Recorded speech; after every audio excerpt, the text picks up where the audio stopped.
आज दिल्ली में विपक्षी गठबंधन इंडिया की लोकतंत्र बचाओ रैली, अलायंस के सभी घटक दल होंगे शामिल। आप मंत्री सौरभ भारद्वाज ने कहा केजरीवाल की गिरफ्तारी से दिल्ली के लोगों में गुस्सा है, आज विपक्ष की रैली से देश को देंगे बड़ा संदेश। इंडिया ब्लॉक पर बीजेपी प्रवक्ता सुधांशु त्रिवेदी का हमला, कहा गुनाहों को छुपाने के लिए एकजुट हो रहे हैं। रैली में महंगाई, बेरोजगारी, किसानों के खिलाफ अन्याय का मुद्दा उठाएगा विपक्ष। जयराम रमेश ने कहा केंद्रीय एजेंसियों के दुरुपयोग भी बड़ा मुद्दा है। इंडिया गठबंधन की रैली में सुनीता केजरीवाल भी शामिल होंगी, रखेंगी अरविंद केजरीवाल का संदेश। आप नेता दिलीप पांडे का दावा, बोले पूरी तरह भरा मिलेगा दिल्ली का रामलीला मैदान, कहा जनता हमारे साथ। आरजेडी नेता तेजस्वी यादव ने कहा देश में अघोषित इमरजेंसी के हालात, विपक्ष के नेताओं को टारगेट किया जा रहा है। टीएमसी नेता महुआ मोइत्रा ने केजरीवाल की गिरफ्तारी पर कहा ये शर्मिंदगी भरा कि हमारे लोकतंत्र पर यूएन ने उठाए सवाल, अमेरिका और जर्मनी ने भी पूछा। विपक्ष की रैली पर बोले हरदीप सिंह पुरी, गलत नैरेटिव फैलाने की हो रही है कोशिश। बीजेपी नेता शाजिया इल्मी ने साधा निशाना, कहा भ्रष्टाचार के पर्याय माने जाने वाले आज सब रामलीला मैदान में इकट्ठा हो रहे हैं। झाड़ू का आंदोलन अब शराब पर जाकर खत्म होगा। कुशीनगर लोकसभा सीट से स्वामी प्रसाद मौर्य लड़ेंगे चुनाव, देवरिया सीट से एसएन चौहान को बनाया उम्मीदवार। यूपी में आज पल्लवी पटेल के साथ मिलकर तीसरे मोर्चे का ऐलान कर सकते हैं ओवैसी। सूत्रों के मुताबिक आज लखनऊ में अंतिम दौर की बातचीत के बाद होगा ऐलान। बीजेपी ने जारी की 11 उम्मीदवारों की 8वीं सूची, दूसरे दलों से आने वाले नेताओं को दी गई है वरीयता। 19 अप्रैल से 1 जून के बीच होने हैं लोकसभा चुनाव। आप छोड़कर आए सुशील रिंकू को पंजाब के जालंधर, कांग्रेस छोड़ने वाले रवनीत सिंह बिट्टू और परनीत कौर लुधियाना और पटियाला से उम्मीदवार। सूत्रों के मुताबिक गरीबों, युवाओं और किसानों, महिलाओं को ध्यान में रखकर बनाया जा रहा है बीजेपी का घोषणा पत्र। पहले चरण के मतदान से पहले बीजेपी जारी कर सकती है मैनिफेस्टो। बीजेपी की यूपी के हर बूथ पर 370 वोट अधिक लाने की योजना, टिफिन बैठक के जरिए कार्यकर्ताओं को किया जाएगा सक्रिय। पीएम मोदी बनारस के कार्यकर्ताओं को करेंगे संबोधित। आज केंद्रीय गृह और सहकारिता मंत्री अमित शाह राजस्थान का उनका चुनावी दौरा, जयपुर में लोकसभा की कोर कमेटी की बैठक में शामिल होंगे। सीकर में रोड शो करेंगे गृह मंत्री अमित शाह। पीएम मोदी 4 अप्रैल को बिहार में करेंगे चुनावी शंखनाद, जमुई की रैली में दिखेंगे एनडीए के दिग्गज।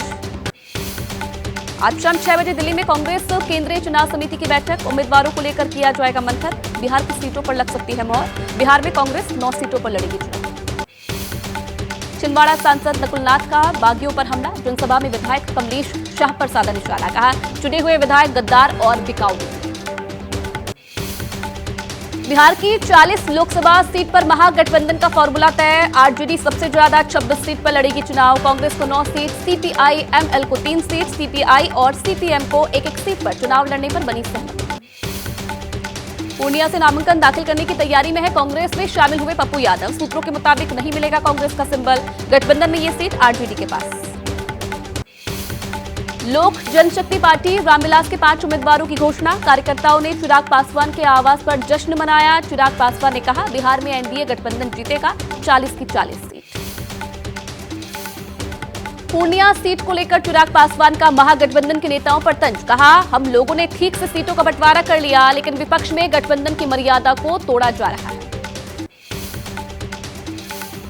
चुनाव नहीं लड़ेगी बल्कि एनडीए का समर्थन करेगी पशुपति पारस की आरएलजेपी। पूर्व केंद्रीय मंत्री पशुपति पारस ने एक्स पर लिखा प्रधानमंत्री नरेंद्र मोदी हमारे भी नेता और उनका निर्णय हमारे लिए सर्वोपरि। एसपी ने खजुराहो से मनोज यादव को अपना उम्मीदवार बनाया है। बीजेपी के मौजूदा सांसद और एमपी बीजेपी अध्यक्ष विष्णु दत्त शर्मा से मुकाबला होगा। गठबंधन के तहत एसपी को एमपी में मिली है 1 सीट।